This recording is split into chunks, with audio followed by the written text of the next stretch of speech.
Și 4 Livone se apropie cu pași repezi de finală, iar competiția este tot mai strânsă. Au mai rămas 8 copii, cei mai buni, și fiecare speră să câștige trofeul de primăvară. Ne aflăm în faza semifinalelor și calitatea concursului, care și așa era ridicată, a căpătat cote extraordinare. Vedem la acești copii de 10 ani calități morale deosebite, volitive deosebite și, evident, ne aflăm într-un concurs, calitățile tehnice cu care ei vor deveni niște, sperăm noi, niște nume. Sperăm ca tot ceea ce s-a întâmplat în acest turneu să capete aureola necesară mâine în finală. De pe margine, ca și în zilele trecute, nu au lipsit familiile, care și-au încurajat frenetic favoriții. Mai mult, părinții au trăit victoria sau eșecul cu aceleași emoții ca cei de pe teren. Părinții sunt foarte aproape de noi, este o mare bucurie pentru noi. Poate e ciudat că vorbesc de părinți când avem un concurs, de fapt, în care se întrec copiii. Și părinții se întrec. Se întrec în ideea că sunt alături de copii și tot mai mulți copii vin aici să joace tenis. E o victorie a tenisului până la urmă. Se întâlnesc astăzi, ca în orice concurs de altfel, lacrima bucuriei cu lacrima înfrângerii. Dar ei în final își dau mâna, rămân prieteni și își promit fiecare să se întâlnească din nou și să câștige tot cel mai bun. Competiția se va încheia miercuri, pe 4 mai, cu premiera primelor 2 locuri, mâine urmând să fie recompensați copiii de pe locurile 3 și 4. Joc, turneul N24 Livone mai are de făcut un singur pas până la marea finală. Au rămas cei mai buni care se vor duela pentru marele premiu, trofeul de primăvară. În ciuda rezultatelor de astăzi, învingători și învins și-au strâns prietenește mâinile și și-au promis revanșa într-o viitoare competiție. S-au disputat semifinalele, niște meciuri foarte interesante, era și firesc pentru că au rămas practic cei mai în formă, să zic, nu știu dacă cei mai buni, dar oricum cei mai în formă dintre ei. Oricare ar fi putut să câștige. Îi așteptăm însă pe cei care s-au calificat în final să ne demonstreze că într-adevăr sunt niște finaliști demni de un concurs care s-a dovedit de înaltă clasă și am vrea ca acest standard pe care l-am câștigat să-l regăsească oricine care vine aici în baza noastră sportivă. Concursul se va încheia miercuri 4 mai cu ultimele seturi, dar și cu premierea participanților.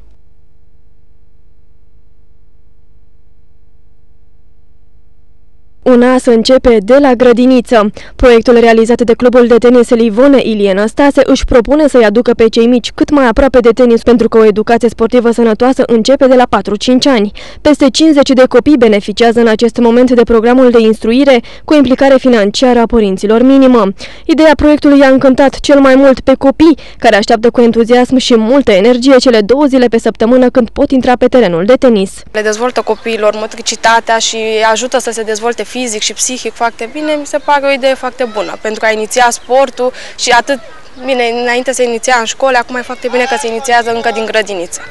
Pentru că până în 7 ani copiii se dezvoltă fizic și psihic foarte bine. Le place foarte mult să se joace, pentru că ei oarecum o distracție. Faptul că vin la tenis, că se joacă, că învață să se joace în grup, să-și dezvolte spiritul de echipă, să aibă anumite reguli. Tocmai pentru a da posibilitate copiilor să învețe tenis într-o formă coerentă. În programul inițial s-a numit Și eu joc tenis. Era practic reflexul dorinței noastre și a copilor ca împreună să jucăm tenis. Realitatea ne-a demonstrat că trebuie să procedăm puțin altfel. Și anume, ne-am dat seama că grupurile țintă cărora proiectul acesta educațional se adresa, grupurile acestea sunt foarte diferite, iau câte un specific. Și atunci, din proiectul Și eu joc tenis, s-a născut, el a devenit proiect mamă și din el s-au născut o serie de programe educaționale pe care le-am stabilit în funcție de specificul grupului țintă. Și astfel s-a născut și programul Primul Pas pentru un As.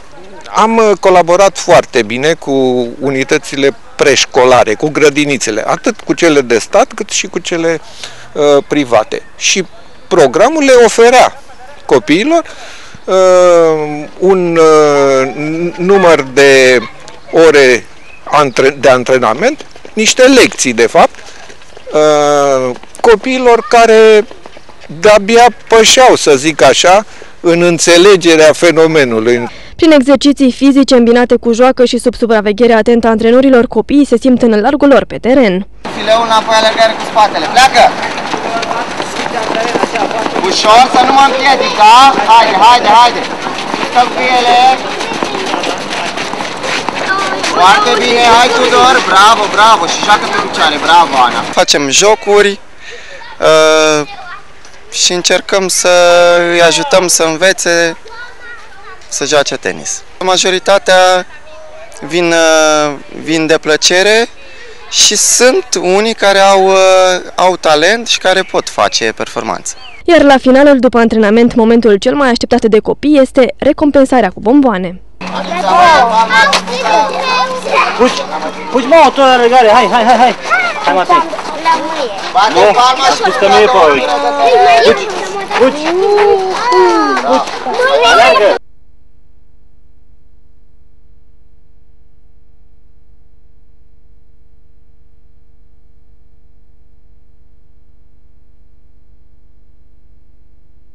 Pe care ni le-am propus și pe care, iată, le realizăm.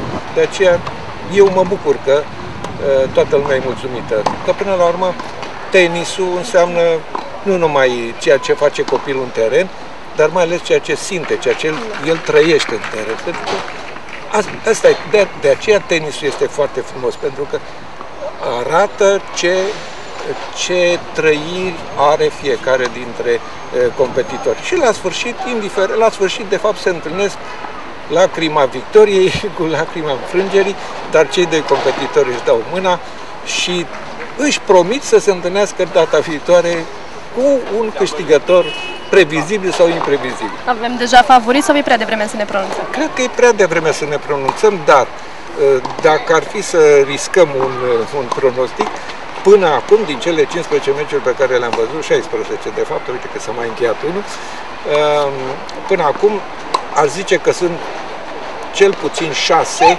pretendenți la trofeu. Din București sau și din provincie? Sunt din București. Sunt din București de data aceasta.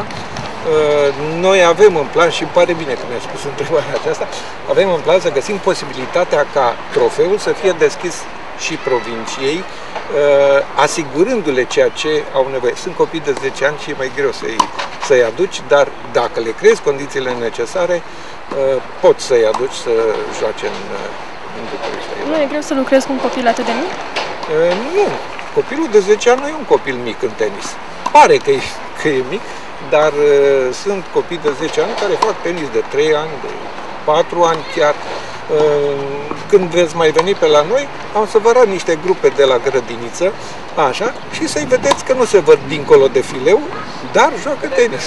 Bine, mulțumim. Să îmi spuneți numele dumneavoastră. Da, Lucian Raica, sunt directorul executiv al Livonă Tenis Club din Năstase. Mulțumim mult. Mai mare de jucători, trebuie să ataci cu număr mai mare. Faltou na estratégia, eu disse na introdução da conversa, o que faltou à estratégia do Brasov, faltou para ser quase perfeita, foi de facto a capacidade ofensiva na segunda parte. A equipa não... După 5 zile, turneul N24 Livone a ajuns la final.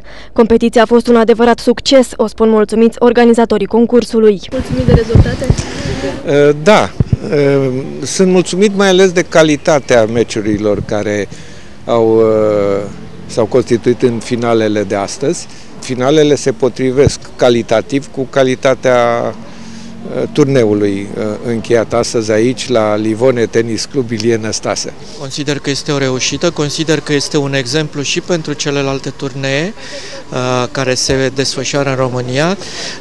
Pentru prima dată, după foarte mult timp, s-a reușit ca, exceptând campionatele naționale, ca turneul să aibă câte un arbitru de scaun la fiecare meci, ceea ce am putut remarca, dorința tuturor copiilor de a câștiga, de a juca cât mai bine, de a da cât pot ei de mult pe teren. Astăzi s-au ales premianții după dueluri încinse, pentru că fiecare dintre ei abia aștepta să se vadă cu trofeul de primăvară în mână. Locul 1, Marinescu Răzvan. Felicitări!